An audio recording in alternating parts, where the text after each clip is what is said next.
Hey guys, welcome to Hey Guys. This is an internet-obsessed podcast where we discuss all your favorite social media stars, what they're doing, and how we feel about it. I am your host, Amanda Hasika, a content producer for Instant, which basically just means my finger is on the pulse of the internet at all times.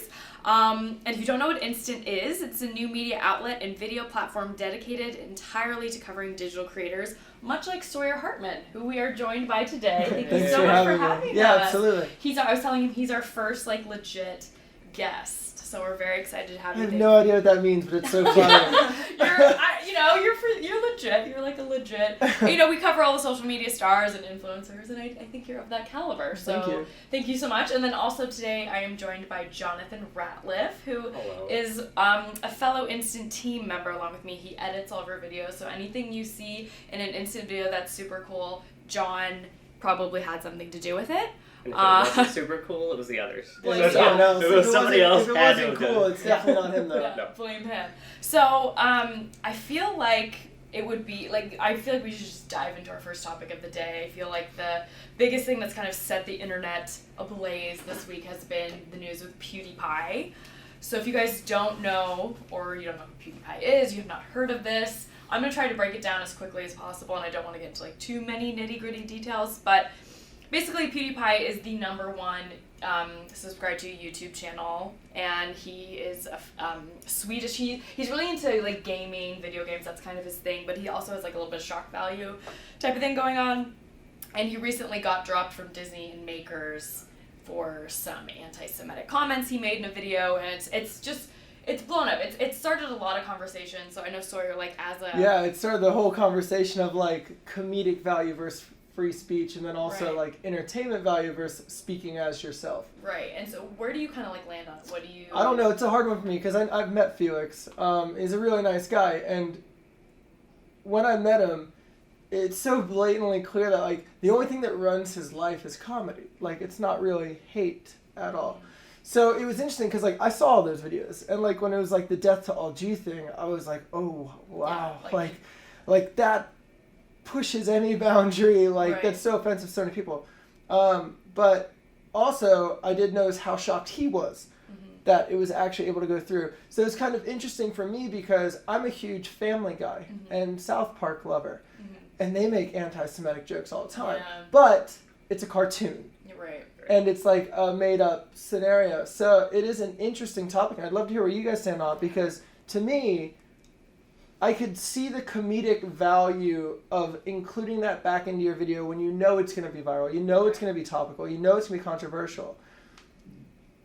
But is this PewDiePie the entertainer we're watching on a scripted show? Yeah. Or is this an actual action as him as a person? I think that's where it gets weird. Well, we talked about it. So I don't know if you know Jordan Dow. He's another YouTuber. We talked yesterday about it, and he said, I thought he put it well. He said, when you're on YouTube, what you put out there is the perception people are going to have of you. Yeah. So unless you're Miranda Sings, or you're blatantly playing a character, he's whatever I put out there, that's what people are going to think back of me. And so they're going to think that's who you are. Yeah, so I don't know if there was a previous perception of him before some of the darker jokes came out, because he did do the gaming stuff.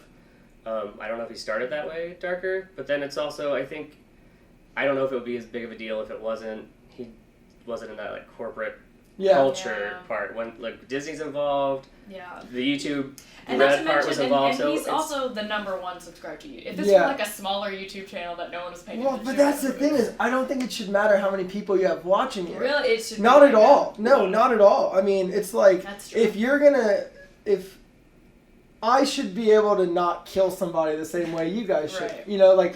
So for me it's interesting though, because Seth MacFarlane, who's the creator of Family Guy, I'm sure if you took a poll of people who've watched his stuff that were offended by PewDiePie's comments and actions, I'm sure they would be equally as offended by most of Family Guy's actions. And I wonder, because PewDiePie's show is a show. Yeah. I mean, he's nothing like what he isn't the show. I wonder if the story isn't he's offensive. Because the story was he got dropped.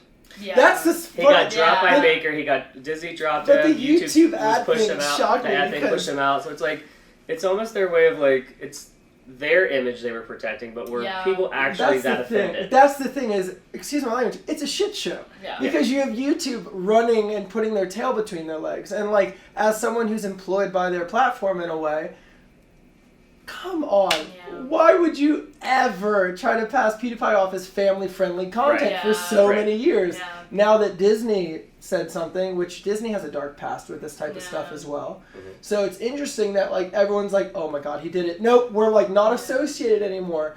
But like if you look at the stuff he did in the past, like it was really no different. Yeah. I think some people were saying online that he's wanted out of his Maker's deal, and he like maybe this was a way for him to kind of do it. I mean, he's in a great position. Yeah, where they got rid of him. He's so in now a great position. The world is his oyster right now. I mean, Yeah. but the thing is, kind of going back to like humor, the humor aspect of it. Like, I just didn't think it was funny. Like, I know he probably thought it was funny, and obviously wanted to get like a shock value of it, and. It's hard because on one hand you have so many people who get offended by so many little things, and you shouldn't. I'm a really big Tina Fey fan, and she has humor that can be a little. It definitely pushes boundaries, and I sort of agree with her in the sense you shouldn't have to apologize for like every single joke you make. Like sometimes you make a joke and it's a joke and. Take it or leave it. Like if you don't want to listen to it, then I don't know. But so there was a storyline on on a Netflix show she did, Unbreakable Kimmy Schmidt, where they had a white actress kind of play like a Native American character. People were so up in arms in that, and she was like, "I'm just so done with apologizing. Like I'm just not going to apologize for jokes anymore." And so I feel like there's a vein to it there with PewDiePie, where if it was a joke, you know. It was a joke. I guess I just didn't find the joke that funny. It's one thing if you're gonna, I guess, be... It was him making those other people hold the sign. Right? Yeah. So in theory, the joke wasn't the statement. The joke was, that you are can these get people this. dumb enough to hold up this sign? And That have you ever used clearly a Fiverr? statement he knows is bad. That's why he was like testing it. Like no one would hold up this sign, and then these guys held up this sign. Like so that's why it's a little weird too, because he's not on his show screaming death to all Jews. He was like, no one would ever do this. Let's see if I'll just put it out there. And someone actually did it. I've used Fiverr, and I used it like 2 years ago before it was like a thing. And like it is interesting because you'll ask somebody for something that you don't think is weird at all. You know, like I'd be like, oh, I need a new channel banner, and I'll send them like the clip art, and like it'll be me in a rainforest with a camera without a shirt, and they'll be like, we can't touch that. And so like I could see where PewDiePie would possibly like. He's trying to push if the you're boundary. making a video about Fiverr, you're gonna be like, all right, so how can I like if anyone? But like at the same time, it's so offensive. Yeah. But I think it was also sort of a lead up of all. He had done a few different things where. I forget the name of the channel, but the channel where it's like a 5-year-old kid who opens toys, and they were kind of starting to eclipse him in views and all stuff. So he made this video saying that, I'm gonna like totally butcher the details, but just kind of like trolling this family who has like a little kid who opens toys, like this harmless little child. Like, why are you, you know, trolling him? why are you trolling him and like talking out about him? And then the whole thing with deleting his channel, and so I think it was just sort of a buildup of moments, and this was sort of the final straw where it was kind of like, okay, you know what, like this, you just pushed a little too far.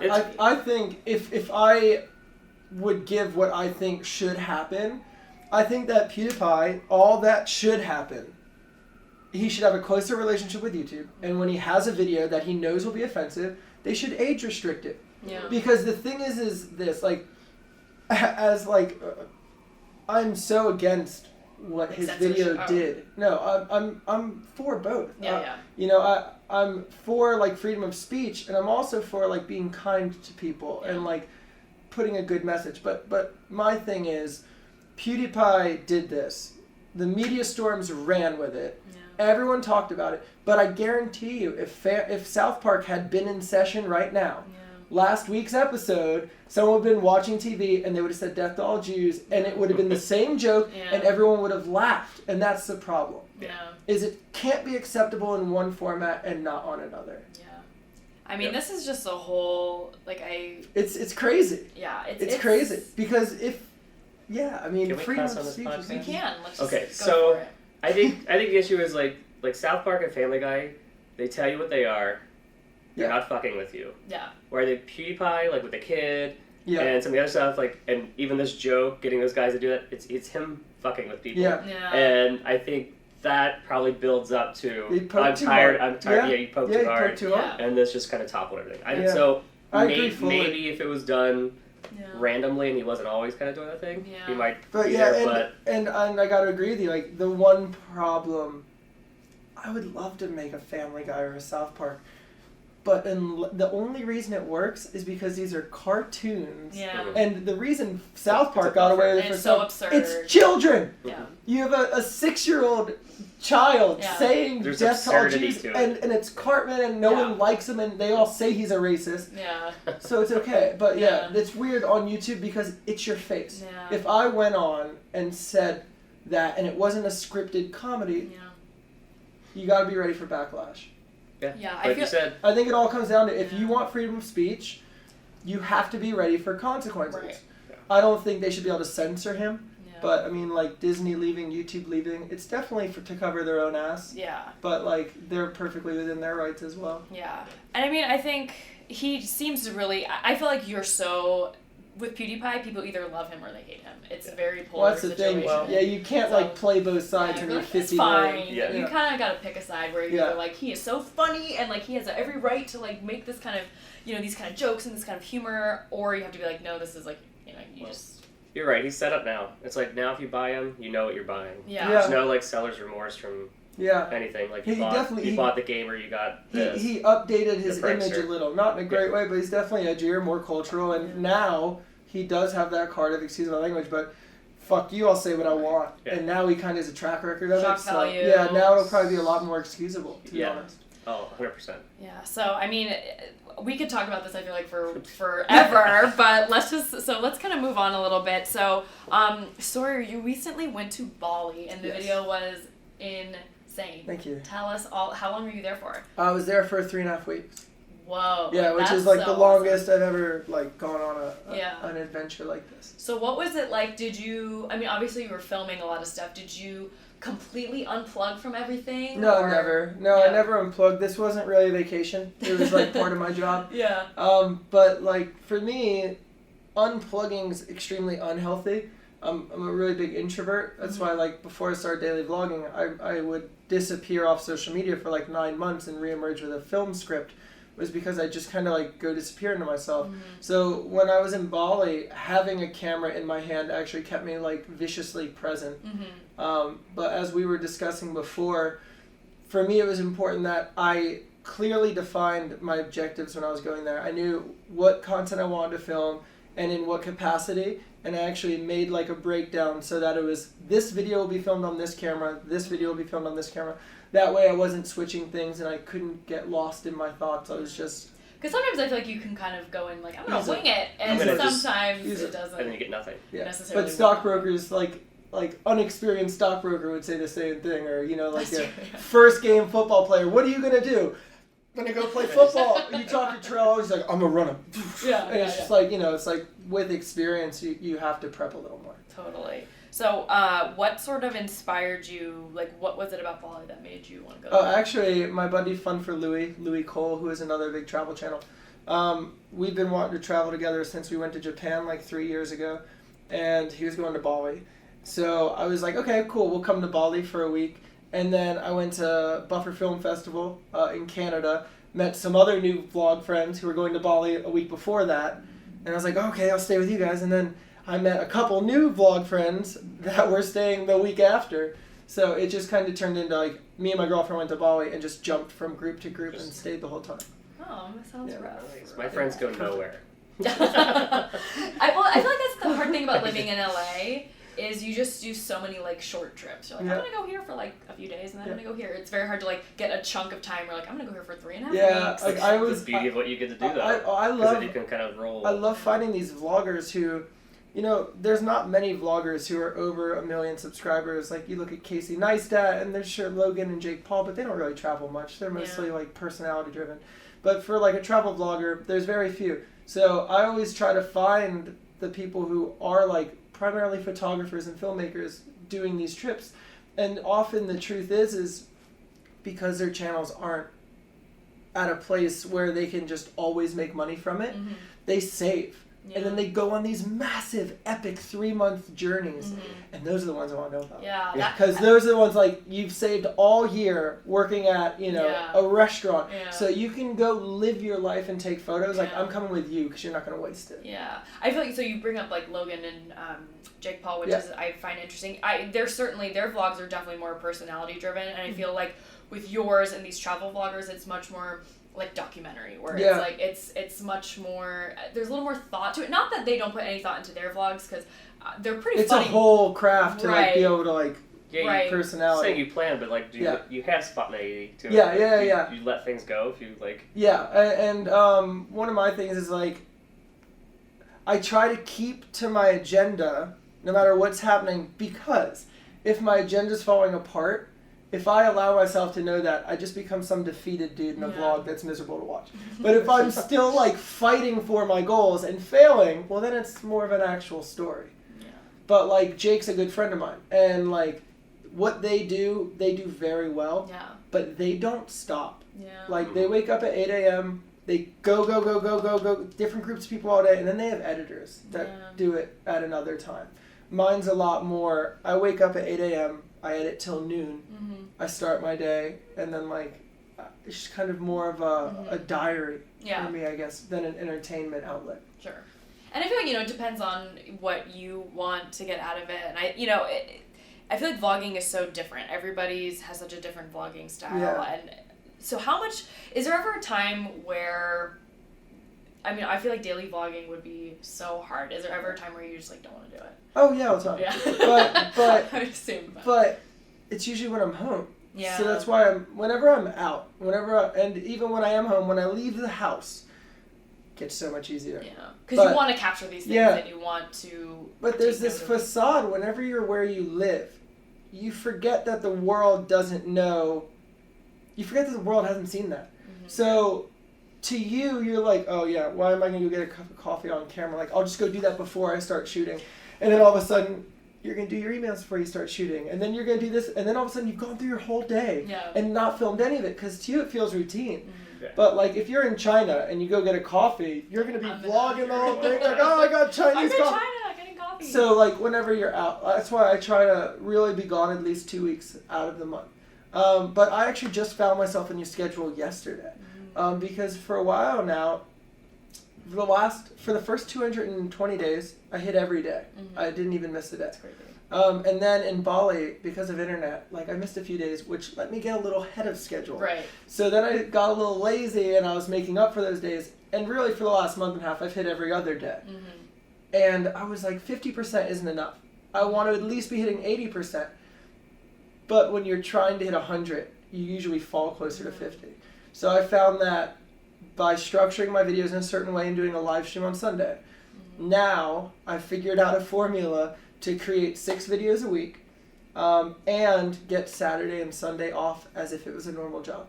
So now I'm going to hustle during the week with my eyes set on the weekend to recover and plan. See, this is what's so funny to me about like YouTubers and digital creators is people think it's just you pick up your camera and you film some stuff. You really have to put a lot of thought into it. But to do like hundreds of days, like it's a lot. You have to put a lot of thought into it. When we were talking, I was like, I would be too insecure. Yeah. Because I would want to watch myself. And I would think I have nothing to say. Even with this podcast. I would be like, no one cares about what you're saying is what I would think of my head. Even with this podcast, I'm like, no one's going to listen to it. But imagine if that was real life. Imagine if you were talking to someone about this in real life, and all of a sudden they just fizzled out and looked somewhere else. Like that doesn't happen. Yeah. Because like people's urge is to connect with people. Right. And like for me, I was telling him like, I've been on YouTube 7 years now. First 3 years, I was like, why did I do that with my mouth? Why did I do it with my face? What's going on with my hair? And now I just see myself, and my girlfriend's like, you realize you're not wearing pants, right? I'm like, oh, I didn't even know that. Like, yeah, sure, it's just me. Yeah.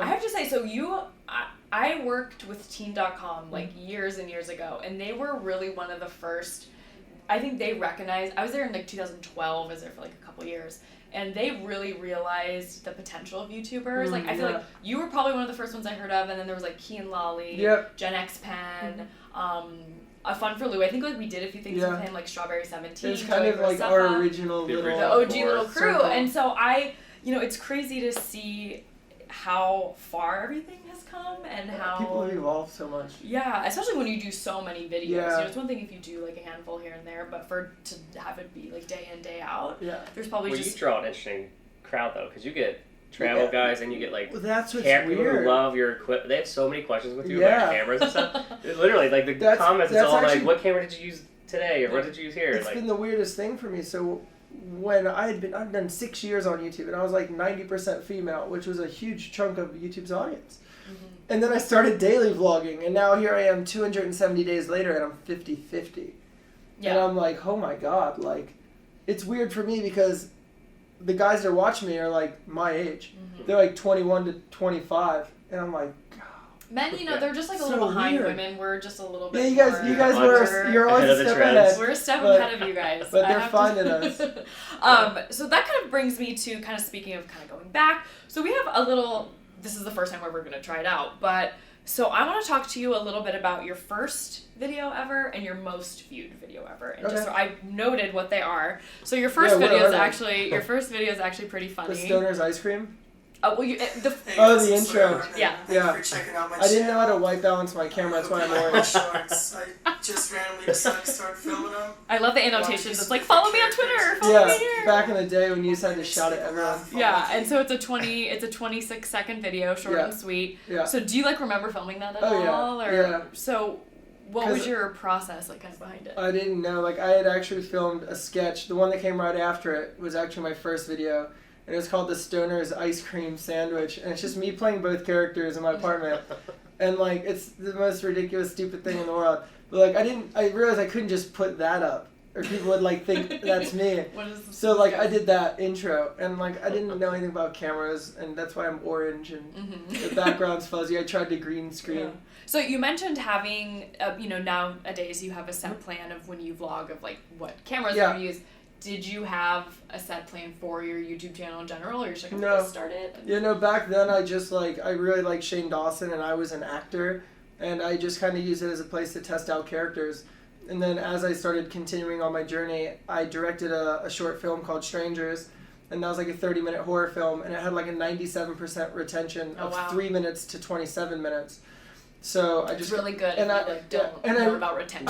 and I really, really loved it. And like I saw more of myself in that than when I was in them. Right. So I just kept going with directing, and then, you know, for 5 years people were like, you can't be a director and a YouTuber, and I was like, then what the fuck am I? Yeah. And then now here I am, Yeah. a YouTuber director. Yeah. And then okay, so let's talk about your most viewed video, which is a video of you. Is it me and Tyler? It's you and Tyler drunk backwards words. You know it's- Tyler Oakley. Yeah, was but it drunk that's backwards? Drunk such an backward old words. video. Those were so much fun. Yeah. It was basically me and Tyler would get together and we would do collabs and challenges, but instead of like See, I told putting you your you're hand in a mouse trap or something like kids Yeah. are doing these days, we just take a shot of alcohol. Yeah, We're yeah, over yeah. 21. And it just kind of snowballed. But that video is actually about to get passed by the most Oh. random video in the world. And what's that? I Let's see. did a drone video. It's Oh, yeah. still probably 5 videos back right now, but it's gaining like 100,000 a week, and it has been for forever. Wow. So I did this drone this video. Hawaii yeah, one? yeah. What's it at now? 2.8 or something? Yeah, 2.8. Yeah. So last month it was at 1.3. Oh, On wow. the drone footage. Yeah, and like every single day it gets about 100,000 views, and That's it's crazy. 15 minutes of just drone clips that I took in Hawaii with like film score behind it. It's literally the I'm most. telling you, it's because you're getting those people. But They're that's like, the thing. Yeah. They're The people googling that- 4K drone footage. They're googling. Yeah, the They're people- searching. I'm telling The you, they're people searching. that are this watching stuff. this video are the weirdos like me that just love cameras. Yeah. I would So- probably end up finding that thing, going, "Oh, Right, I wonder yeah. what some of this drone looks like." But that's what's crazy is like, so now somehow I found myself like one of the top ranked drone people on YouTube. So if you like type in 4K drone, like it's all my videos. So it's kind of weird that like obviously my audience is kind of swaying more towards this, which is where Yeah. I've always wanted to be. This is where your guy audience is coming in. Yeah, Yeah. exactly. Yeah, This they're is finding 4K. these. Like, I don't know if I would watch the whole thing of it. I mean, it's I still cool. maybe. Yeah, And I guess I'm not that into, like, you've Drones. got to be like a Yeah. cinematographer. Yeah, Yeah. you've got to like love film. I mean, I do, but, you know, I have a lot of other things to know. Yeah, 13 minutes. That's exactly why I cut down the Bollywood. Was like I have Welcome to Tokyo, which is a short film I made, like a Martin Scorsese type short film, but it's 10 minutes, and it actually sets up 4 hour-and-a-half long feature films in the storyline. So I was like, I can't make something without even words be longer than that. I feel like the collab thing. So I feel like you said you did a lot of collabs with Tyler Oakley. I feel like that. Do people even still really do collabs that much anymore? The audience doesn't come over, and there's too much money. Everyone knows how much money there is now. Yeah. And it's a shame, but like that's why me and my friends, like we do still collab. Yeah. Not Tyler and them, but like I've made friends with a different generation and a different tier of YouTube, and that's who I've really been hanging out with now because I found a group of people who genuinely love traveling, experiencing, and capturing, and they're not afraid to collab. Because when you only do challenges, you get a little afraid to collab because I'm going to give you all of my people, but we kind of look similar. You might have more free time on your hands, and you might come up with better ideas. And I was never like that. But a lot of my friends that I came up with, like, stopped collaborating, and that's when their channels died. And that's why for me, like, I found people who were genuinely just like, let's keep making stuff together. And it's like, how about this? Joe, if you get to 5 million and we're all stuck behind and you won't collab with us anymore, we're gonna break your kneecaps. How about that? And then it's like, cause it's like we gotta keep picking each other up. We gotta keep helping each other get more and more audience. That's the only way to stay ahead of the curve. I like I said, I feel like it was such a phenomenon too, and it was such. The crossover is not the same either. Yeah. You'll collab with someone now, they might get 1,500 subs. Back in the day, me and Tyler would get 50,000 a day. That's so crazy, and I feel like. I remember when Joey Graceffa, I think, got to like 1 million. It took him however long, but then like to get to 2 million, it took him like 5 days. Like it was such a. Yeah, but Joey had a channel for 5 years with Brittany, Winter Spring Pro. I mean, before he was even Joey Graceffa. Yeah. And then that channel dissolved because their partnership dissolved, and then Joey started back over at 0. Yeah. And that's when they started daily vlogging. Well, isn't that's sort of what happened with like Grace Helbig back in the day, where she had her Daily Grace channel? And and her contract ran out. Yeah, so it's just. There's so many politics to it, I think, and sort of that you don't really realize. I think part of what ruined the momentum for so many people was people used to not think YouTube was a business. Yeah. You know, now I've got now I like have meetings with people who like would meet the president, and me and them are talking business and strategy, and it's so interesting because like we're just a bunch of kids who figured out how to do it. Right. And now everyone wants to kind of try to replicate it. It's all gotta be tough because you do gotta know, like, I'm sure there are people who are constantly like, we're gonna use you. Oh yeah, I'm gonna use you to step up to this. I'm gonna collab so I could get to this. But, and how do you know? I'm sure that happens, but there's people like us, like at Instant, like we want to be there to promote whatever you do. Yeah. But there is sometimes that feeling of like when we're calling on them, like, are they gonna come in because they know we're promoting it, or do they think we're hiring them to do something? But really, we just want to be the news outlet for them. But it is, you definitely feel that. It's always interesting because it's like I just got an offer to go to New York to meet with another creator and like promote them and like work with them in a capacity that will help them to grow. And they were like, they were expecting me to just fly myself out, and I was like, and at that point I was like, yes, no. You're like maybe a few years ago. Yeah, I'm like, It's no, still like, probably never. Like, Yeah. I'm not, like even if it was the president, like I'm not gonna fly. If it's the president, fly me out. Yeah. Like, If you're asking someone, like that's just sort of common knowledge. Well, if it's clear you're hiring them to come and do stuff, and sure. Another huge knock to YouTube came in brand deals. So back in the day, like my job was explaining what I did to brands and how they could make money from it. And now so many kids want to do what we're doing, which is very inspiring. But they're reaching out to these companies and they're asking for free product. So now these companies, whereas they used to have to pay us $10,000 or $20,000, they're getting free promotion. And they're just giving it. And these younger creators think that they're winning. Yeah. Because now they have a free skateboard, but they don't realize that if they had only kept working, like they could have gotten more. There's a whole nother tier to it. There's a business. Yeah. Wow. I mean, like I said, I feel like this is stuff we could talk about forever and ever. Yeah, no, just don't get me started. Well, no, I mean, like I said, I think that there's just so many layers to it that people. It's really fun. That's I mean, if we can take one thing away from it, the entire reason that I am a YouTuber. Mm-hmm. And the reason that I've gotten to where I am, I'm obsessed with the game of it. Mm-hmm. I love creating content. I mean, I would do it even if no one was watching. I have to have a creative outlet or I'll explode. Yeah. But mostly, there is a way you can outthink things. If you're stuck in a rut and your channel won't grow, even if you only have 12 subscribers, there is a way to get more. Yeah. You might feel like there's not, but there always is. And it's all about finding that and connecting with people and building real relationships. And that's why we all love YouTube. Oh my god, that is like so beautiful. Listen to that. So do you have any other trips like coming up? Yeah, I'm trying to figure it out right now. I might be going to New York next week. And then... Any big like Bali, like do you have Yeah, anything, so down the pipeline for as that? of right now, in March, I was supposed to be doing half of March in Australia, half of March in New Zealand, and then Hawaii in April. But I just booked a music video yesterday that is going to pay for me to go. They want 3 continents on the other side of the world. I can choose, and it's a month of traveling, and I can shoot my own stuff while I'm doing it. But now I'm just like, Do you get to pick where you're going? and now that I have the budget to choose, I'm like, Do you- I don't know where to Yeah. go. Do you have like? I'm a like, Twitter- I could go That's a lot. anywhere. That's a Like, lot you of can't power. give me this type of like Right? choice. So like, what's on your short list? Do you have? Oh, dude, so much. There is no short yeah. list. Yeah. Definitely top of the bat. I haven't been to Australia. It's my 3rd biggest demographic and audience. I gotta go there. Yeah. Australia, Come to Brazil, like New Zealand. I really want to do South America. Come to Brazil. But when I do, I want to do Brazil and Colombia. But I'd love, just because of the amount of gear that I have with me, I'd love to find a really reliable escort to like Yeah. help make that Oh, possible. yeah. Australia, John's like, Australia. I know I can probably just Yeah. be fine. Right. But like, especially even in Bali and some of the places I go, in Central Africa and stuff, you always have to exercise a level of caution. Yeah. So I try not to shoot music videos there. Yeah. Well, we'll definitely stay tuned. I can't wait to see where you go next. Thank you. We'll be here in DTLA, just waiting for Yeah. Yeah, we'll be No, you here. guys, wherever We'll be I here. go, I will be vlogging for you.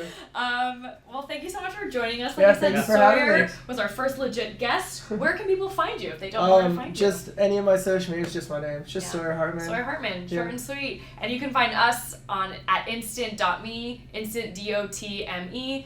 If you want to follow me or John, mine is just it's A Hasica. If you want to go find me on Instagram. Oh, mine's Johnny Rats. Yeah. He's You like, can- please don't J find Minute me. Live. Don't Don't find follow me. me. I know. I like my Follow me. friends. Well, thanks again. Yeah, Bye, thank you guys for having me. guys. Bye. Bye.